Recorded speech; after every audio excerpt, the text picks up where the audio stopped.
അപ്പോൾ നമ്മൾ സ്ട്രക്ചറലിസത്തിനെ കുറിച്ച് പറയാം. It is A intellectual movement that emerge 20th century 20ാം നൂറ്റാണ്ടിലാണ് സ്ട്രക്ചറലിസം വരുന്നത്. ഫ്രാൻസിലാണ് വരുന്നത്. ഹ്യൂമൻ കൾച്ചർ, സിസ്റ്റംസ്, നമ്മുടെ റിലീജിയൻ, റിച്വൽസ്, സൊസൈറ്റി, ഇതൊക്കെ ഉണ്ടായതിന് പിന്നിലൊരു സ്ട്രക്ചറുണ്ട്. അതിനാണ് സ്ട്രക്ചറലിസം. അത് മേജർ തിയറിസ്റ്റ് ആരാന്നൊക്കെ പറയുകയാണെങ്കിൽ ഫെർഡിനാൻഡ് ഡി സസ്സോർ. 1957 ആൾ ജനിച്ചത്. സ്ട്രക്ചറലിസം ഉണ്ടാക്കിയത് തന്നെ ഇയാളാണ്, സസ്സോർ. ആൾ പറഞ്ഞു സൈന് ഉണ്ട്, സിഗ്നിഫയർ ഉണ്ട്. സൈൻ എന്ന് വെച്ചാൽ സിഗ്നിഫയറും കൂടി ചേർന്ന ഒരു സംഭവമാണ് സൈൻ. ഇപ്പോൾ നമ്മൾ കാറ്റ് എന്ന് പറഞ്ഞു. കാറ്റ് എന്ന് പറയുന്ന വേർഡാണ് സിഗ്നിഫയർ.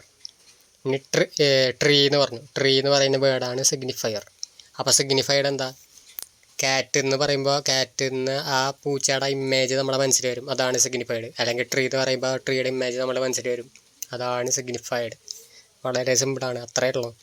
ഇനി ലാങ് ആൻഡ് പെരോൾ എന്ന് പറയുമ്പോൾ ഒരു ഭാഷ പഠിക്കുമ്പോൾ അതിൻ്റെ റൂൾസ് നമ്മൾ പഠിക്കും. ഭാഷ എങ്ങനെ പറയണം കറക്റ്റായിട്ട് എഴുതി പഠിക്കും. ഗ്രാമർ പഠിക്കും, സിൻടാക്സ് പഠിക്കും, ഫോണറ്റിക്സ്, ലിംഗ്വിസ്റ്റിക്സ് ഒക്കെ പഠിക്കും.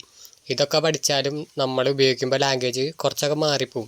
നമ്മുടെ വേർഷൻ ആയിരിക്കില്ല, വേറെ ആളുടെ വേർഷൻ. ആ വേർഷനെയാണ് പരോൾ എന്ന് പറയാം.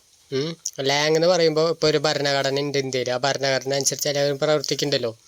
അങ്ങനെ പ്രവർത്തിക്കുമ്പോഴും ഓരോ ആൾക്കാരുടെ വേർഷനിൽ നമ്മളുടെ ആക്ഷൻസ് മാറിപ്പോവും. അതിനാണ് പരോൾ എന്ന് പറയാം. ഭരണഘടനയാണ് ലാങ് എന്ന് പറയാം. അപ്പോൾ സഷോർ പറഞ്ഞത്, അല്ലെങ്കിൽ സസ്സോർ എന്നാണ് ശരിക്കും പറയാം. നമ്മൾ സോഷോർ എന്നൊക്കെ പറയും. അങ്ങനെയല്ല, സസ്സോർ എന്നാണ് പറയാം. അപ്പോൾ സസ്സോർ ഇതൊക്കെ പറഞ്ഞു. അടുത്ത തിയറിസ്റ്റാണ് ക്ലോഡ് ലേവി സ്ട്രോസ്. എന്താ പറഞ്ഞത്? ആന്ത്രോപോളജി പഠിച്ചു ആള്. അപ്പോൾ അതിലും സ്ട്രക്ചറലിസ്റ്റ് ഐഡിയാസ് ഒന്ന് അപ്ലൈ ചെയ്ത് നോക്കി. അത് ഏതിലൊക്കെയാണ്? മിത്തുകളിൽ കിങ്ഷിപ്പിലും കൾച്ചറൽ പ്രാക്ടീസും. അപ്പോൾ നമ്മുടെ കിങ്ഷിപ്പ്, ഫാമിലിയിലെ ബന്ധങ്ങൾ, കൾച്ചറൽ പ്രാക്ടീസിലൊക്കെ സ്ട്രക്ചറലിസം കൊണ്ടുവന്നു. അപ്പോൾ ഇയാൾ മിത്ത് തീംസ് എന്ന് പറയുന്നൊരു സംഭവമുണ്ട്. എന്താണ് myth themes? Basic unit of മിത്തുകൾ ഉണ്ടാവാനുള്ള ഒരു യൂണിറ്റ്, ബേസിക് യൂണിറ്റ് ചേർന്നിട്ടാണ് മിത്തുകൾ ഉണ്ടാവുന്നത്. അതാണ് മിത്ത് തീംസ്. അതിനാൽ കുറച്ച് കഴിഞ്ഞിട്ട് പറയാം മിത്ത് തീംസ് എന്താണെന്ന്. പിന്നെ ബൈനറി ഒപ്പോസിഷൻ ആൾ കൊണ്ടുവന്നു. ബൈനറി ഒപ്പോസിഷൻ എന്ന് പറയുകയാണെങ്കിൽ black and white, black versus white, light versus dark, good versus evil. ഇങ്ങനെ ബൈനറി ഒപ്പോസിഷനിലാണ് നമ്മൾ പഠിക്കുക. മെയിൽ ആൻഡ് ഫീമെയിൽ, രണ്ടോ ഓപ്പോസിറ്റ് ആയിട്ടുള്ള രണ്ട് സൈഡുകളിൽ ഒരു സൈഡ്, ഇപ്പോൾ ഒരു കോയിൻ്റെ രണ്ട് സൈഡ് ഉണ്ടെന്നൊക്കെ പറഞ്ഞ് പഠിക്കില്ല. അതിനാണ് ബൈനറി ഒപ്പോസിഷൻ എന്ന് പറയാം. ഈ ബൈനറി ഒപ്പോസിഷൻ എല്ലാ യൂണിവേഴ്സലാണെന്ന് ഇവരൊക്കെ പറഞ്ഞത്. ബൈനറി ഒപ്പോസിഷൻ യൂണിവേഴ്സലാണെന്ന് പറഞ്ഞു. അടുത്ത തിയറിസ്റ്റ് ആണെങ്കിൽ റോളണ്ട് ബാർട്സ്. 1915 ജനിച്ചു, 80 വരെ ജീവിച്ചു. 1980 വരെ. റോളണ്ട് ബാർട്സ് എന്താ ചെയ്തതെന്ന് വെച്ചാൽ ലിറ്ററേച്ചറിലേക്കും പോപ്പുലർ കൾച്ചറിലേക്കും സ്ട്രക്ചറലിസം കൊണ്ടുവന്നപ്പോൾ ഈ സെമിയോളജി എന്ന് പറയുന്ന ഒരു സംഭവമുണ്ട്. അത് ആരാ കൊണ്ടുവന്നത്? നമ്മുടെ സസ്സോറാണ് കൊണ്ടുവന്നത്. Semiology is a study of signs and symbols and their role of communication. നമ്മുടെ കമ്മ്യൂണിക്കേഷനിൽ വരുന്ന സയൻസ് ആൻഡ് സിമ്പിൾസിനെ കുറിച്ചുള്ള പഠനം ആണ് സെമിയോളജി. പക്ഷേ സെമിയോട്ടിക്സ് എന്താണ്? ബാർട്സ് ആണ് സെമിയോളജി ഡെവലപ്പ് ചെയ്തതിൻ്റെ പേരാണ് നമ്മളിപ്പോൾ പറഞ്ഞ സെമിയോട്ടിക്സ്. അപ്പോൾ സെമിയോട്ടിക്സിൽ ഈ സെമിയോളജി അപ്ലൈ ചെയ്തു. എവിടെയൊക്കെ? ലാംഗ്വേജിൽ മാത്രം അപ്ലൈ സയൻസ് ആൻഡ് സിമ്പിൾസിൻ്റെ പഠനം അപ്ലൈ ചെയ്ത സസ്സോർ അതിനെ സെമിയോളജി എന്ന് വിളിച്ചു. അതേപോലെ സയൻസ് ആൻഡ് സിമ്പിൾസിൻ്റെ പഠനം സെമിയോട്ടിക്സിലൂടെ Roland Barthes literature, art, ritual, religion, film, പാട്ടുകൾ, ഇതിലൊക്കെ ആൾ അപ്ലൈ ചെയ്തു. ഇനി മിത്തോളജീസ് ബാർട്സ് ഒരു പഠനം നടത്തി. നമ്മുടെ പരസ്യങ്ങളിൽ, ഫിലിംസിലൊക്കെ ഒരു സോഷ്യൽ മിത്ത് പെർപ്പച്വേറ്റ് ചെയ്യും. എല്ലാത്തിലും ഒരു പാറ്റേൺ ഉണ്ടായിരിക്കും. അതൊക്കെ ആൾ പഠിച്ചു.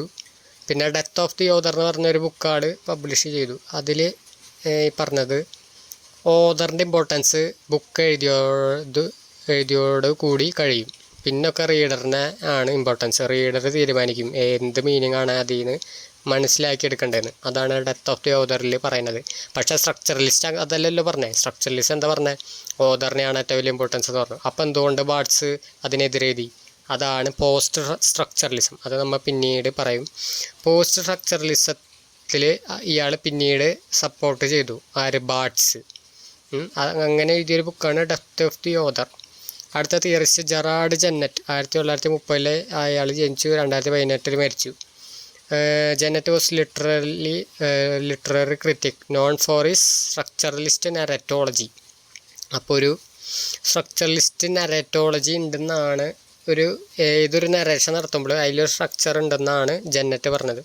അതിൽ ആദ്യത്തെ നറേറ്റീവ് ലെവലുകളുണ്ട്. Genette distinguished between narrative. അതിൽ ആദ്യത്തെ നറേറ്റീവ് എന്ന് പറയുകയാണെങ്കിൽ the act of telling the story. അതിനാണ് നറേറ്റീവ് എന്ന് പറയുക. കഥ പറയുന്ന കഥ പറയുന്ന രീതിനെയാണ് നറേറ്റീവ് എന്ന് പറയുക. അടുത്തത് കണ്ടൻറ്റ്. ആ സ്റ്റോറീനെ ആണ് കണ്ടൻറ്റ് എന്ന് പറയാം. മൂന്നാമത്തെ നറേറ്റീവ് ഡിസ്കോഴ്സ്. അത് ഏത് രീതിയിലാണ് പറയുന്നത്. ആദ്യത്തെ നറേറ്റീവ് എന്ന് പറയുന്നത് ഈ act of telling the story, ആ കഥ പറയുന്നതിനെ നറേറ്റീവ് എന്ന് പറഞ്ഞു. ഈ മൂന്നാമത്തേന്ന് പറയുന്നത് നറേറ്റീവ് ഡിസ്കോഴ്സ്, ഏത് രീതിയിലാണ് പറയുന്നതിന്, അതാണ് നറേറ്റീവ് ഡിസ്കോഴ്സ്. അടുത്തത് ആൾ പറയുന്നത് ഫോക്കലൈസേഷൻ. ആൾ പറഞ്ഞു it refers to the perspectives through which the story is told. എന്ന് വെച്ചാൽ ആരുടെ വ്യൂ പോയിന്റിൽ ആണ് കഥ പറയണത്, കഥ നടന്നുകൊണ്ടിരിക്കുന്ന ആരുടെ വ്യൂ പോയിന്റിലാണ്, ആളെ എവിടെ നിന്നാണ് പറയുന്നത്, ആരാണ് എന്നൊക്കെയാണ് ഫോക്കലൈസേഷൻ.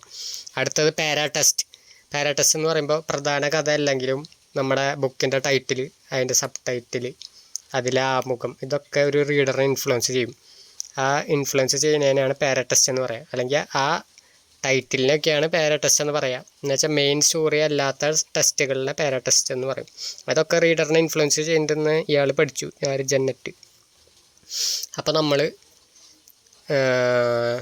സ്ട്രക്ചർ എന്താണെന്ന് നോക്കാം. What is structure? ഇപ്പോൾ ഒരു ലാംഗ്വേജിന് ഒരു വേർഡുകളുടെ ഒരു സ്ട്രക്ചറാണെന്ന് പറയാം. അല്ലെങ്കിൽ ഒരു ബിൽഡിങ് ബ്രിക്കുകളുടെ ഒരു സ്ട്രക്ചറാണ്. അല്ലെങ്കിൽ ഒരു മ്യൂസിക് നോട്ടുകളുടെ ഒരു സ്ട്രക്ചറാണ്. അല്ലെങ്കിൽ ഒരു സൊസൈറ്റി റൂൾസിൻ്റെ സ്ട്രക്ചറാണ്. അപ്പോൾ ഇതാണ് സ്ട്രക്ചർ. ഇത് ലാംഗ്വേജിലുണ്ടെന്നാണ് സൊസർ പറഞ്ഞത്. ഇത്ര സിമ്പിളാണ്. അടുത്തത് സൈൻ സിഗ്നിഫൈഡ് അയാൾ കൊണ്ടുവന്നു. പിന്നെ സെമിയോളജി കൊണ്ടുവന്നു. അത് ഡെവലപ്പ് ചെയ്തപ്പോൾ സെമിയോട്ടിക്സ് ആയി. അത് ഡെവലപ്പ് ചെയ്ത ആരാ? റോളൻഡ് ബാർട്സ്. പിന്നെ ലാങ് പാരോളും നമ്മൾ പറഞ്ഞു. മിത്തീംസ് നമ്മൾ പറഞ്ഞിട്ടില്ല. മിത്തീംസ് എന്താണ്? അപ്പോൾ അത് ആരാ കൊണ്ടുവന്ന? ലീവി സ്ട്രോസ്. ഓക്കെ. ഇപ്പോൾ ഹിന്ദുയിസത്തിൽ ഗോഡിനെ സിംപ്ലിഫൈസ് ചെയ്യുന്നത് അവതാരങ്ങളായിട്ടാണ്. അല്ലെങ്കിൽ സോൾ, ദൈവം അവതാരം എടുത്തിട്ട് മനുഷ്യരൂപത്തിൽ വന്നു. ഇതാണ് ഹിന്ദുയിസത്തിലുള്ളത്. ഇതേ സെയിം സാധനം ക്രിസ്ത്യാനിറ്റിയിൽ ഉണ്ട്. എന്താണ്? ദൈവപുത്രനായിട്ട് അവതരിച്ചു. ആര്? യേശു. ഇതേ സെയിം സാധനം ഇസ്ലാമിലുണ്ട്. ദൈവത്തിൻ്റെ ക്വാളിറ്റീസിലറിഞ്ഞ ദൈവത്തിനെ അറിഞ്ഞവൻ ആര്? നബി. ഇനി ഇതേ സെയിം സാധനം ഏതിലുണ്ട്? ബുദ്ധിസത്തിലുണ്ട്. നിർവ്വാണ അവസ്ഥ എന്നുവെച്ചാൽ യൂണിവേഴ്സിൻ്റെ എൻഡ് മെഡിറ്റേറ്റ് ചെയ്തറിഞ്ഞവനാണ് ബുദ്ധൻ. അപ്പോൾ ഇങ്ങനെ റിക്കറിങ് പാറ്റേൺസിൽ ഈ എല്ലാ മിത്തുകളിലില്ലേ, അതാണ് ലീവി സ്ട്രോസ് കണ്ടുപിടിച്ചത്. ഇനി സ്ട്രക്ചറലിസ്റ്റ് നരേറ്റോളജി ആൾ പറഞ്ഞു. ആര്? ജെറാർഡ് ജെന്നറ്റ്.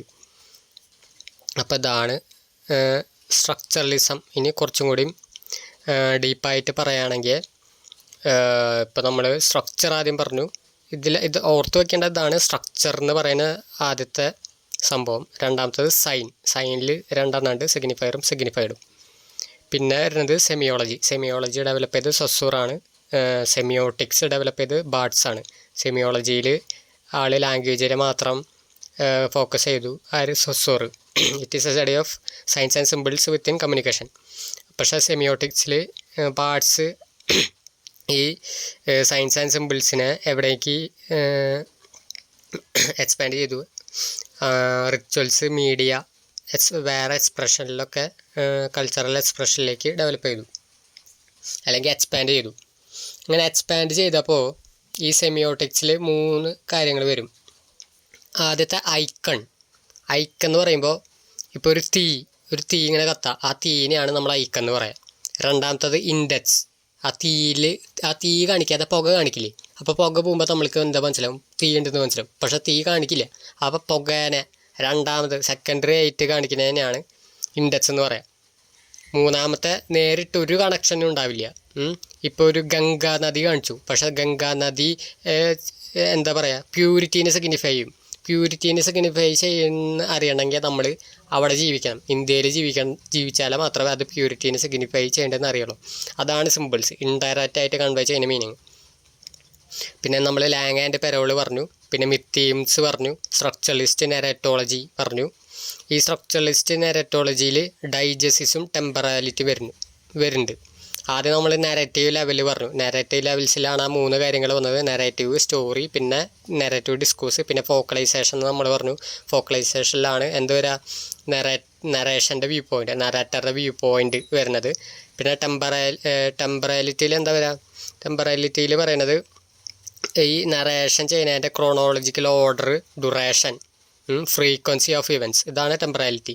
ഡൈജസിസ് എന്ന് പറയുന്നത് എന്താ, ഈ കഥ നടക്കുന്ന ഫിക്ഷണൽ വേൾഡിനെയാണ് ഡൈജസിസ് എന്ന് പറയുക, അല്ലെങ്കിൽ ബാക്ക്ഗ്രൗണ്ട് ഓഫ് ദ സ്റ്റോറി, അത്രേ ഉള്ളൂ. അപ്പോൾ ഇതൊക്കെയാണ് സ്ട്രക്ചറലിസത്തിൽ വരാം. വളരെ സിമ്പിളായിട്ടുള്ള സംഭവമാണ് സ്ട്രക്ചറലിസം. ഓക്കെ.